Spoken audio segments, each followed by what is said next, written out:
you've been to Japan and all around the world. I mean, they said like that was, as much as he loved Japan, that was one of the worst places for him to go. One, because of the flight that he had to take. They said if he had to use the bathroom, like most of the time he would give himself like an enema or something to make sure that he wouldn't use the bathroom on the flight. There was one time that he had to, and he couldn't fit in the airplane bathroom. So they had to hold up a sheet while he went in the bag. Yeah. I mean, that had to be torture for the guy.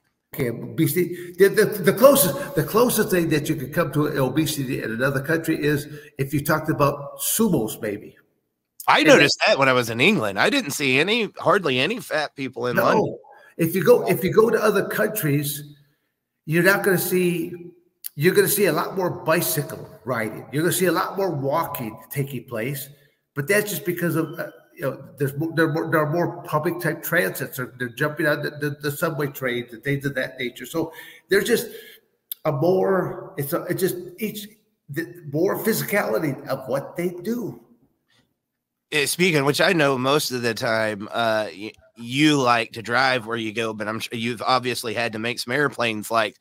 Have you ever got stuck on that airplane flight where you have one of the obese people sitting with you and you're cramped up? I've had many of a comedic moment as I'm usually one of the last people getting on the plane for whatever reason. But as I'm getting on the plane and I'm going down the aisle, I'm looking for, okay, I've got a few more rows here to go. I start looking, I see this big guy sitting in the seat that he's cramped already. And I go, and I know I have to sit right there next to him. And I go, and even as I approach that, and he's making eye contact with me, I'm like, what are the odds? What are the odds that you and I go, somebody in the airline must have said, let's do this one just to see how they work it out when they get out at the plane right there. And if there's another seat, I'll try to go to the other seat because I always said that if I get on an airplane, I just want to be able to sit next to a small Asian lady is what I sit next to, because they're just petite dewdrops, just love sitting right there. I'll have 2 armrests. Yeah, I've been on those seats before where I'm bowed over this way, he's bowed over that way because and there's no armrest between us because So could you imagine what that was like for Andre? No, I mean, well, a lot of it, it's embarrassing. Well, I mean, that's what I'm saying. I mean, and he couldn't help it. He had that problem, the giantism, where his growth hormone just kept releasing. They said his face was getting bigger, but then that they talk about like in Japan, the rooms being so small. I don't know. I've never been over that. You would have to clarify that.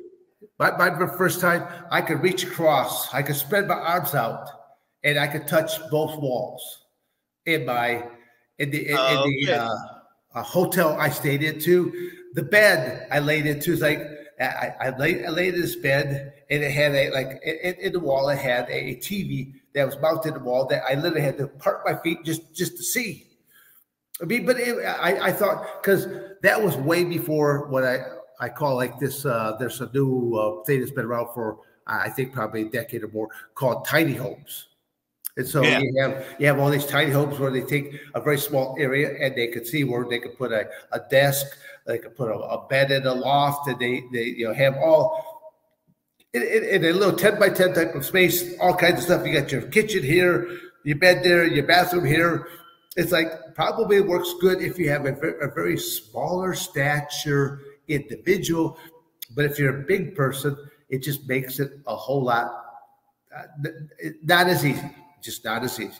Well, not to keep bringing up the guys, bathroom habits, but it's a natural part of life. They said it like the bathrooms.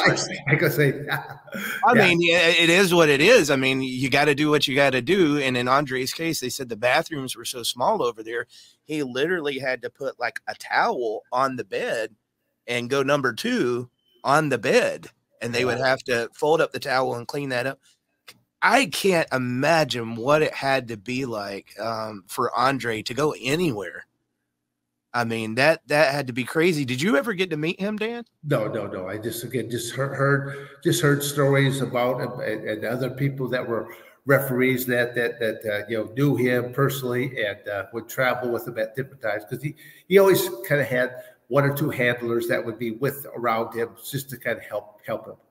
Well, they said he was very grumpy in the last several years. Well, Like yeah, he didn't want to be around anybody. he was probably being paid.